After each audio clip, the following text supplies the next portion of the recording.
Renungan Harian Selasa 29 April.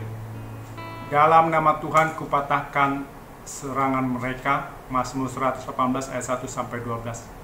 Mari kita berdoa. Ya Tuhan, kiranya Roh Kudus menolong kami saat membaca merenungkan firman-Mu, dan Roh Kudus menolong hamba-Mu dalam menyampaikan kebenaran firman Tuhan. Dalam Yesus kami telah berdoa. Amin. Salam sejahtera, semoga kita makin menggunakan nama Tuhan dengan benar dalam menghadapi serangan musuh dalam hidup kita. Nama dan oknum tidak dapat dipisahkan. Dalam kepercayaan Romawi kuno, ada dewa-dewa yang namanya diketahui dan ada juga yang tidak. Dewa-dewa yang diketahui namanya itu dianggap bisa dikuasai sesuai kehendak manusia. Mereka bisa menolak, mengutuk, bahkan memaksa dewa-dewa tersebut. Dalam konteks seperti ini, Tuhan memberikan perintah dalam hukum Taurat.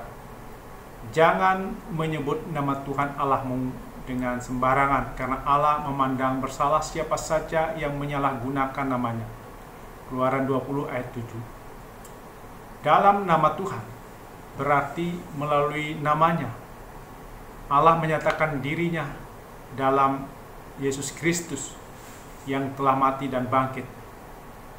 Nama Allah bukanlah nama yang diberikan manusia, tetapi nama yang Allah sendiri perkenalkan kepada manusia.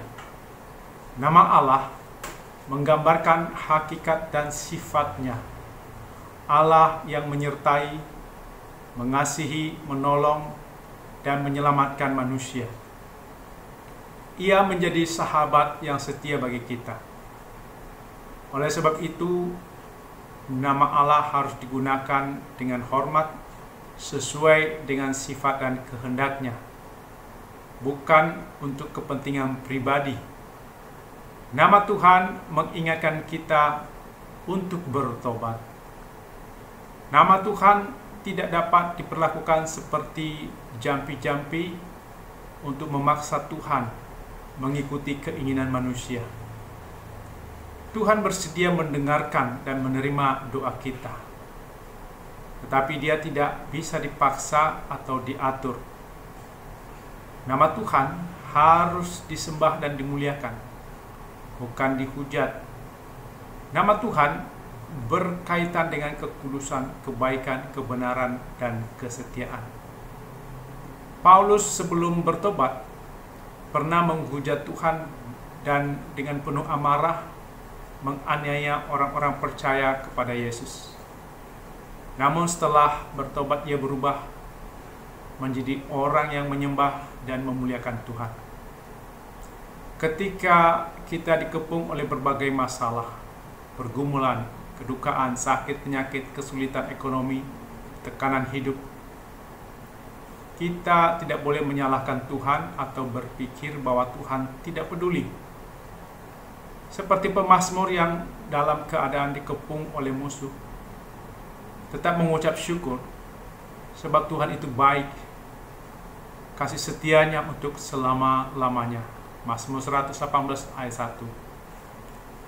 Orang yang menggunakan nama Tuhan dengan benar adalah orang yang takut akan Tuhan, menghormatinya, dan percaya pada kasih setianya yang tidak pernah berubah, baik dalam keadaan kaya atau miskin, sehat atau sakit, tenang atau dalam ancaman.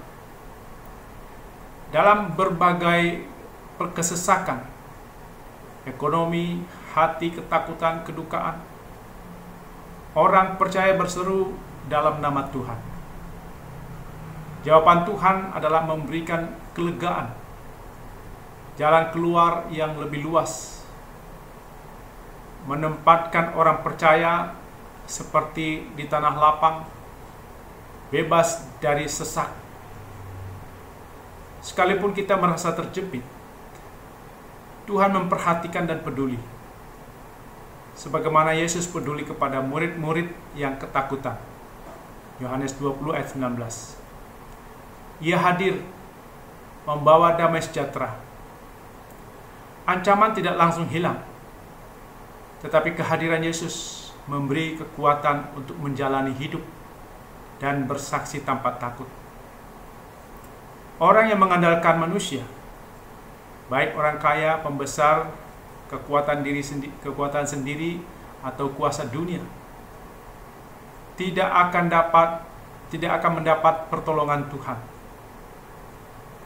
Karena keangkuhan membuat mereka jauh dari Allah. Karena itu lebih baik berlindung pada Tuhan daripada percaya kepada manusia. Mazmur 118 ayat 8-9. Pemazmur menggambarkan situasinya seperti dikepung oleh segala bangsa dan lebah yang mengamuk. Menggambarkan kondisi genting dan menakutkan. Namun, kunci kemenangan bukan pada kekuatannya sendiri, melainkan pertolongan Tuhan.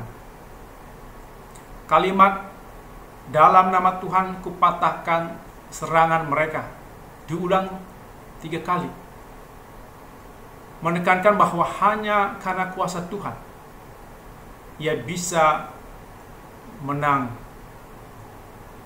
Kita mengimani kekuatan dalam nama Tuhan ketika kita dikepung masalah. Gambaran api duri mengilustrasikan kemarahan musuh yang cepat membara tetapi juga cepat padam. Kekuatan mereka tidak bertahan lama di hadapan kuasa Tuhan. Mazmur 118 ayat 10-12 mengajarkan bahwa dalam tekanan besar, umat Tuhan harus percaya bahwa dalam nama Tuhan ada kuasa untuk mengalahkan musuh. Keselamatan berasal dari Allah, bukan dari kekuatan manusia. Lirik Kidung Jemaat 250A ayat 3 berbunyi, "Penuh pun setan dunia yang mau menumpas kita. Jangan gentar melihatnya. Iman tak sia-sia. Penghulu kuasa gelap meskipun menyergap, mustahil kan menang. Kuasanya ditebang dengan sepatah kata." Lirik ini menggambarkan dunia yang penuh ancaman dari kuasa jahat. Setan berusaha menghancurkan hidup pribadi, keluarga, gereja, dan masyarakat. Namun umat Allah diajak untuk tidak gentar, karena iman kepada Tuhan tidak akan sia-sia. Meskipun penghulu kuasa gelap menyerang, mustahil mereka menang. Sebab kuasa Tuhan cukup untuk menumbangkan mereka hanya dengan sepatah kata. Baik Mazmur 118 maupun Kidung Jemaat 250A sama-sama mengajarkan bahwa hidup orang percaya tidak bebas dari serangan besar. Dalam Mazmur, musuh seperti lebah mengepung. Dalam KJ 250A, dunia penuh dengan setan yang menyerang. Namun, dalam menghadapi serangan besar ini, kita diajak untuk mengimani bahwa kemenangan ada dalam nama Tuhan. Bukan kekuatan pribadi yang menentukan, melainkan kuasa Allah. Pemazmur dan KJ 250A sama-sama menekankan bahwa respon yang benar terhadap ancaman bukanlah ketakutan, kekhawatiran, atau keputusasaan, melainkan iman teguh kepada Tuhan. Marilah kita menghadapi tantangan dengan doa yang penuh keyakinan kepada kuasa Tuhan. Jangan fokus pada besarnya masalah, tapi fokuslah pada kebesaran nama Tuhan. Percayalah bahwa dalam Tuhan, tekanan terbesar pun bisa dikalahkan. Dalam hidup ini, kita tidak luput dari situasi di mana masalah datang bertubi-tubi, seakan-akan mengelilingi kita dari segala sisi. Seperti pemazmur, kita mungkin merasa kekuatan kita terlalu kecil untuk menghadapi semua. Namun Mazmur 118 ayat 10-12 mengajarkan bahwa kemenangan bergantung pada kekuatan nama Tuhan, bukan pada diri kita. Kita bersandar kepada Tuhan, kuasanya membuat kita mampu mengatasi tekanan yang tampaknya mustahil. Musuh-musuh kita, ketakutan, kekhawatiran, kesulitan, mungkin menyala seperti api duri, tetapi tidak bertahan lama di hadapan Tuhan. Karena itu, tetaplah berpegang pada Tuhan, percaya pada kuasanya, dan jangan menyerah dalam menghadapi tekanan hidup. Makna dalam nama Tuhan kupatahkan serangan mereka adalah bersandar pada otoritas dan kuasa Tuhan, bukan kekuatan sendiri. Nama Tuhan melambangkan seluruh keberadaan, kuasa, karakter, dan janjinya.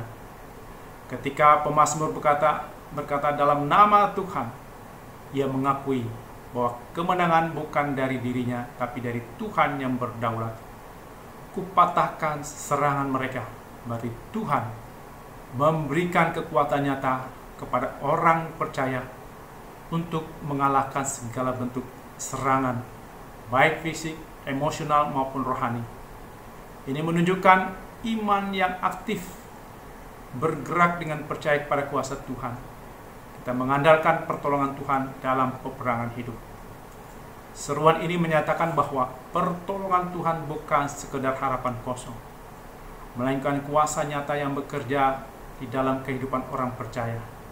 Kita yakin bahwa pertolongan Tuhan nyata dan efektif.